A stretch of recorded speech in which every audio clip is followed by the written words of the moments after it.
Today on Eye on Northwest Politics, fully funded, lawmakers pass a massive new budget to tackle Oregon's biggest problems. The best ways to get that money into people's communities. But exactly where is that money going? We look back on Oregon's short legislative session with new House Speaker Dan Rayfield. Plus a crowded race for Oregon Governor. Dr. Bud Pierce, the Oregon GOP nominee in 2016, is once again vying for Mahonia Hall. We speak with the candidate one-on-one. And Portland voters, you have a voice in changing the structure of city government. What could that new government look like? We'll explain. Eye on Northwest Politics starts now.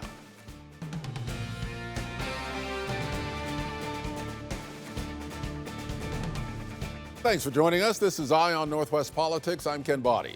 Let's get right to your top political headlines. Portland voters will be asked to change the city's form of government. It will likely include a city manager to oversee bureaus and a bigger city council. City council members would be elected from geographic districts in November's general election. However, many details about what a new form of government could look like are still not decided. The Charter Review Commission will make its final recommendations by March 31st.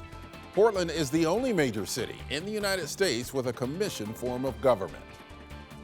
The head of the Oregon Republican Party stepped down last Saturday. State Senator Dallas Hurd says he's leaving the position due to, quote, communist psychological warfare tactics. Just a few weeks ago, Senator Hurd was asked to leave the legislative session for refusing to wear a mask. It was the second time he refused to mask up in a legislative session. His resignation was effective on the same day Oregon's indoor mask mandate was lifted. Senator Hurd says he does intend to keep his legislative seat. Representative Dan Rayfield is Oregon's new Speaker of the House. He replaced Tina Kotek, who stepped down to concentrate on her run for governor. Rayfield, who represents House District 16, which includes Corvallis, didn't have time to really settle into his new leadership position. He immediately had to prepare for the just concluded month-long legislative session in which the legislature decided how to spend a record amount of available revenue. Speaker Dan Rayfield, welcome to Eye on Northwest Politics. Yeah, thanks for having me. We'll talk specifics in a moment, but in general, did this legislative session address the big needs that Oregonians have now? I would say that Oregon's very fortunate in the position we found ourselves before walking into the short session. I think most of us can see a lot of the crises around our communities, whether it is housing and homelessness, whether it's behavioral health, giving teachers the supports that they need to make sure that our kids are in schools, community violence. And we were in a position to frankly address those issues and some very meaningful packages from housing all the way to community violence and cost of living. So I would say if those are the measure of success, this was a tremendously successful session. I'm very proud to be a part of it.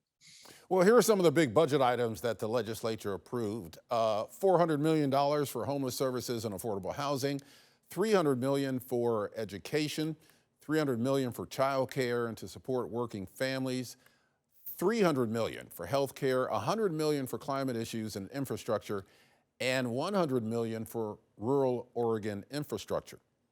Well, let's talk homeless and affordable housing first. This is what Oregonians say is the biggest issue in the state right now. How will this money get to the people who need it, and when could we start seeing results? Yeah, and I think I always think about housing and homelessness as something that we've been really working on for years now, and it's a continuation of that work.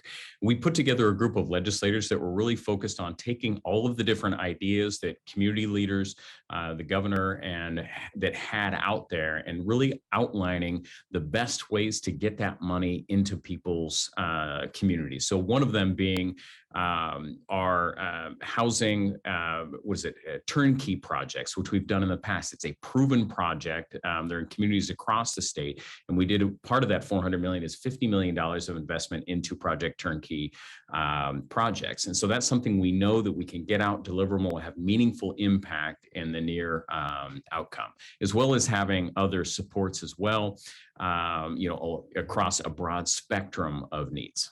What is Project Turnkey? Explain that. So Project Turnkey will, and we can talk in certain districts, there are basically developments, or say a hotel would be a really good example in Corvallis, Oregon, where it provides money for renovations to be able to turn that what I would say is a motel or a hotel into space where we can transition folks into housing in a really quick and meaningful way, where you're just renovating an existing project that immediately starts working towards housing. That's one great example of how Project Turnkey funds have been used. And in terms of, especially with the situation we've got here in Portland with so many people on the streets, did the legislative budget address that? And so there are direct funds that were made available to specifically Multnomah County and other areas to really hone in on, frankly, what that community thinks that it needs. Obviously, whether you're in rural Oregon, whether you're in Southern Oregon, or whether you're in the Tri-County area up in Portland, what communities' needs are a little bit different. And so we have that funding to be able to address those challenges. We've got a staffing crisis in Oregon schools, communities whose kids are still impacted by wildfires. We've got educational disparities in the system. $300 million is what the number is for the education package. Is it addressing any of those particular issues? It is. Really, I would highlight two big investments. One is a continuation of our summer learning program from a year ago. There's $150 million of investment into that program as we really work. If you think about the pandemic and how our children were impacted, their learning, the disproportionate impacts that had on our kids. We have $150 million focused on summer learning programs. And then on top of that, we also know that our kids learn best when they're in schools 5 days a week. But we also know that we're struggling with recruitment and retention, supporting our educators. So there was a bill, it was House Bill 4030, that really focused on recruitment and retention grants, getting folks to support our teachers, and also looking at our background checks and how do we streamline that process for educators that want to get back into the classroom. They absolutely can. And so that was a really, I think, meaningful package to really help address some of those things that we're seeing parents, frankly, and teachers are seeing in their classrooms. Speaking of parents, as more people get back to work after COVID, childcare costs and availability, that's turning out to be a huge issue in the state right now. You did address that in this session. How's that going to work? Really good question. I think this is something, I think, when you think about cost of living, right, that people are talking about, we really wanted to focus on how to help improve the cost of living. Childcare is one of those areas. During the pandemic, you saw a lot of childcare facilities shut down. The cost of childcare increased. And frankly, there's the folks that provide the childcare, the frontline workers. How do we support them? And so you have a $100 million childcare investment package. It really looks at, frankly, incentivizing and reducing barriers for the start of new childcare facilities, supporting the people that work in childcare facilities, and then frankly lowering the cost for parents and folks that use the childcare facilities. So it was a very broad, encompassing package, really led by Representative Karin Power, who is a tremendous legislator. Well, a lot of people would say we've got enough problems in this state without devoting $100 million to climate change issues. Why did the legislature feel that was important? And what I can say is when you think about, how do you create a meaningful and impactful session? You want to think about it in the portfolio of the crises that are impacting our state, our nation, the world.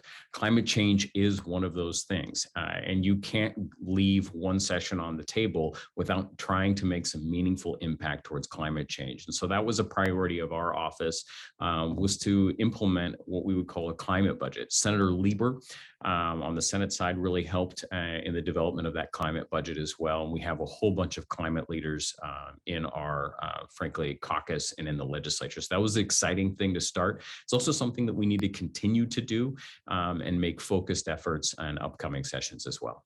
Give me one example of what was included in that bill that will address climate change issues. So it really started focusing on how do you electrify some of our transportation. So thinking about like heavy duty trucks and other ways to reduce our carbon footprint. Then also what we needed to do is in this package is really focus on the upcoming session where we say buildings, frankly, are one of the number 2 emitters when we think about climate change. And so how do we look at our building codes, not only for new buildings, but buildings in the past and start transitioning that. New buildings that are developed right now, the standards that we place within them are going to be around for 50 years. And so improving our building codes to reduce our carbon footprint will pay dividends over a 50-year period, as well as when we retrofit or remodel existing structures as well. So those are some really exciting things to lay the groundwork for the future as well. Speaker Rayfield, we've got less than a minute left, but with the unanticipated revenue that we got and the federal payments, we had a couple $2 billion to work with. So did we put anything away for a rainy day? I feel very fortunate, and I think we all should, to live in a state that is financially managed extremely well. There's been independent reports that Oregon is one of the states with our reserve funds close to $3 billion to weather significant downturns in the state. We maintained a $760 million ending fund balance on top of roughly around 1.8, I think it is, $2 billion of other reserve accounts. And so we are very well positioned to, frankly, maintain the services we have, as well as weather significant downturns in the future. Oregon House Speaker Dan Rayfield, thanks for joining us on Eye on Northwest Politics. Yeah, thanks for having me. Next, he lost Governor Kate Brown in 2016, and now Bud Pierce is back. A Republican and a physician, Bud Pierce believes now is the time for a Republican to take the state again. My interview with him next on Eye on Northwest Politics.